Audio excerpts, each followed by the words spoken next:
Good morning, everyone. I'm Brett McCrae with your Farm and Ranch news from the Northern Ag Network. Pulse crop growers in northeastern Montana and other parts of the state are reporting crop shrinkage and damage in lentils because of drought and excessive heat during the growing season this year. Undersized lentils can result in significant dockage for growers if a grain merchandiser does not have a market for undersized product. Bureau Chief for the Montana Grain Lab, Tristan Bradford, says that sending a sample to be analyzed by the state grain lab is a great way to know the quality of your crop before sale and delivery to a buyer. Whether it's in your bins or in your storage or coming out of your field, by sending it down here, we're able to give a very fair and honest assessment of that crop. So you can take that to the market, whether it be an elevator or any other direct customer. Farmers should ask grain buyers about undersized lentils. If a buyer has no market for undersized product, the price discount will be significant. However, if a buyer does have a market for undersized lentils, growers may not receive #1 grade prices, but those values will be better than dockage. And this year, Montana State University is growing the festivities around Celebrate Ag Week, November 4th through the 9th.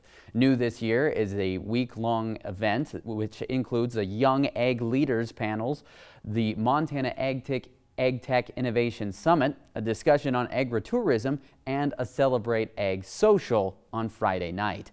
Thanks for tuning in to your Farm and Ranch news. We'll be back in an hour. I wanted to put up a fence to protect my tomato plants. So I grabbed this, and then I did this. But instead of yielding a big crop, I hit a utility line and had to pay $1,200 in repairs. I didn't just lose my pride and joy. I could no longer afford the new stovetop I'd been saving up for. Next time, I'm going to make my free call to 811 before I dig. Learn from Curry and hundreds of others. Call 811 before you dig. Hi everyone, Brett McCrae back with more ag news and your markets from the Northern Ag Network. Charles and Heather Maude are western South Dakota ranchers that share a fence line border with national grassland managed by the U.S. Forest Service. This spring, the Maude family was cooperating with the Forest Service to resolve a dispute regarding this fence line until they were abruptly and without warning indicted for theft of government property.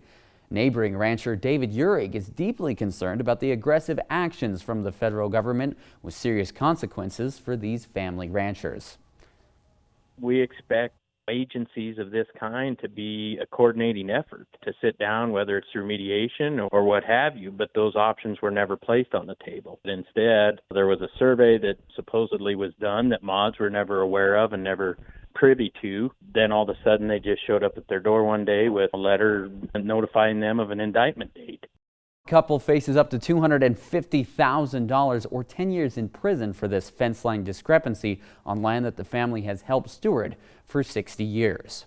Cash cattle trade last week steady to $2 lower at $190 for live deals, average of $298 on the dress basis.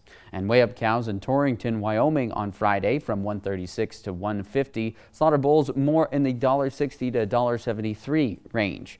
More than 4,900 sheep sold in Newell last week, light feeder lambs from $204 to $228. And wheat markets mixed to start a new week. Wheat inspections for the current marketing year up 26% from last year. And USDA is projecting a 26% increase in U.S. exports, a significant boost to demand for U.S. wheat.